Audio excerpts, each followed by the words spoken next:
As part of match week 11 in the Premier League, Sunderland put 2 past Arsenal and came away with a draw. For a newly promoted side, that is a statement result. Scoring twice against arguably the best defense in Europe is not a small achievement, right? By the end of November, Sunderland are still sitting as high as 4th after 11 league games. 180 million euros spent in the summer are already paying off.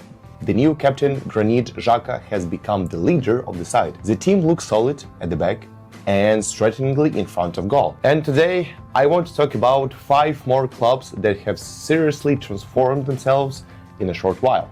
Let's get into it.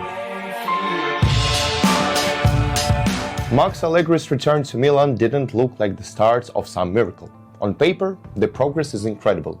Milan has moved from 7th to 4th place in the defensive rankings in Italy. But the biggest story is how Allegri has restructured the spine of the team. He successfully found himself a new Pirlo in Luka Modric.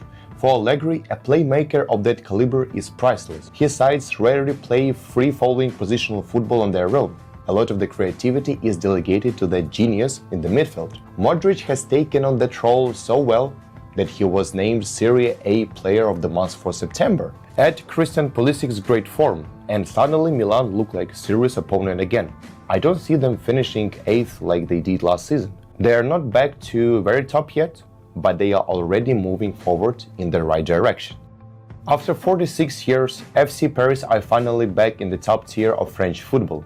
Bernard Arnault's project is one of the most intriguing in Europe. One of the richest men in the world has teamed up with Red Bull, who helps to build the football side of things, while Jurgen Klopp controlling the sporting operations from the shadows. It's exactly the kind of calm, long-term project that suits him. The summer changed almost everything. A club that usually spent a couple of million a year went all in and invested 57 million euros in a single window.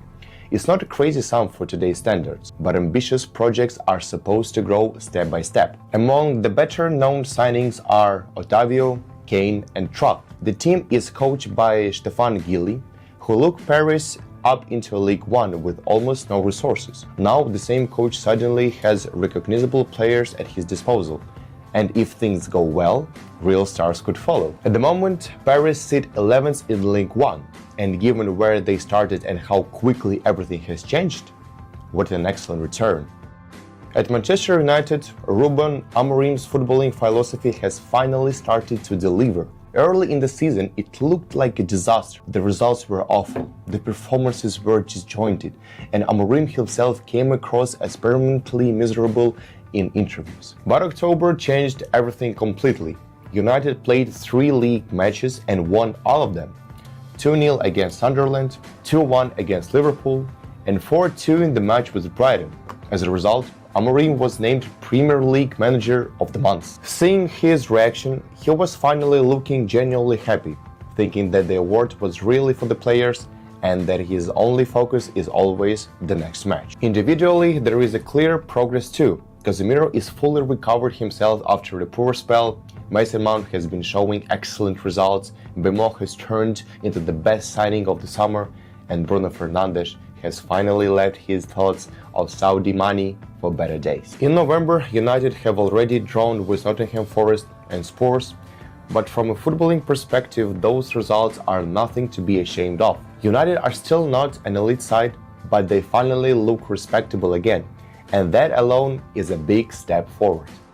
Roma, meanwhile, have gone through a quieter but very effective reset. Claudio Ranieri stepped in last season, steadied the ship and almost dragged them into the Champions League after the poor start. He was left behind the scene while Gianpiero Gasperini was brought in as head coach. Like Allegri, Gasperini is a stubborn tactical idealist, but his ideas fit the modern game much better. By mid-November, Roma is second in the Serie A and has conceded just 5 goals in 11 matches, the best result of defense in Italy and one of the best in Europe. They are also one of the most powerful opponents in the league, with only Como showing better game. Gasperini has quickly made the team more athletic and aggressive. Yes, sometimes that comes at the expense of subtlety. At times Dybala is used as if he was real-life Titan. But overall, Roma are brighter, more energetic, and far more difficult to play against. For Gasperini, the minimum target now is to stay in the Champions League places. Anything less would feel like underachievement for the club.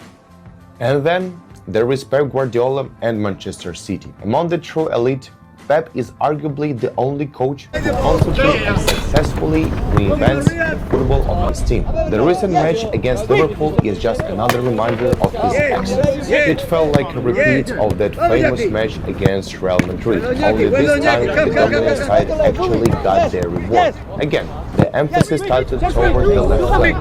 This time it was Jeremy Decoux causing chaos. The old idea of total control of the ball and controlling attacks is no longer the old story. City is now playing a more open, almost carnival style, learning heavily on individual brilliance in attack. Against Liverpool it was Decoux, but over the course of the season the main Guardiola's weapon is clearly Erling Haaland. There is no doubt that City's success is increasingly measured in his goals. Yes, that kind of dependence on one player is risky, but Haaland has been relentlessly consistent and rarely injured since he burst onto the scene. The most surprising part is how much City have changed of their football. There are only 4 teams in their league for pressing intensity for this season. Some things that seemed impossible a couple of years ago. We've even seen Guardiola willingly park the bus for an entire half against Arsenal. This wide range of tactics is exactly what makes Pep so fascinating. And I'm pretty sure that in the next year we're gonna talk about newest version of Manchester City's football, either because of his next wave of experiments or someone else is on the touchline. Either way, City are one of the most intriguing stories of the season. And if this really is Guardiola's last year at the club, we're watching the end of an era unfold in real time. Let me know in the comments which team has surprised you the most this season, who has become a real revelation for you in terms of performances and potential. And if you enjoyed the video, don't forget to drop a like and subscribe to the channel.